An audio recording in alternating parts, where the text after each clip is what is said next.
விபத்து நடந்தவுடனே அக்கம் பக்கத்தில் இருக்கவங்களாம் விபத்தை ஏற்படுத்திட்டாங்க, அவங்களுக்கு ஏதோ ஆயிடுச்சு அப்படின்ட்டு ரொம்ப பதட்டமாக வந்து அங்கே பேசுகிறதுனால என்ன ஆயிடுதுன்னா அவர் பயந்துடுறாரு. எங்கே நமக்கு தர்மடி கொடுத்துருவாங்களோ, நம்ம உடம்பை காப்பாற்றிக்கணும், நம்ம உயிரை காப்பாற்றிக்கணும் அப்படின்னு பயந்து போயிடுறாங்க. பயப்படுற அளவுக்கு அவர் எந்த குற்றமும் செய்யலை.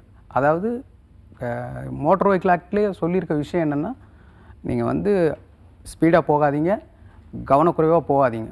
அதை வந்து நிவர்த்தி பண்ணுறதுக்காக தான் இந்த சட்டத்தில் அந்த ஒரு பிரிவே கொடுத்துருக்காங்க.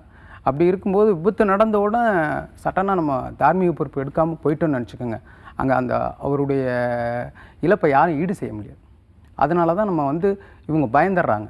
ஐயோ நம்ம அவருக்கு இழப்பை ஈடு செய்ய முடியாது, அதனால் நம்மளுக்கு அடிச்சிருவாங்க, அதனால் நம்மளுடைய உடல் சேதமடைஞ்சிரும், இல்லை நம்மளை என்ன பண்ணிடுவாங்க அப்படிங்கிற ஒரு பயம் ஆட்டோமேட்டிக்காக எல்லா மக்களுக்குமே இருக்குது. அதை வந்து அவங்க பயப்படக்கூடாது.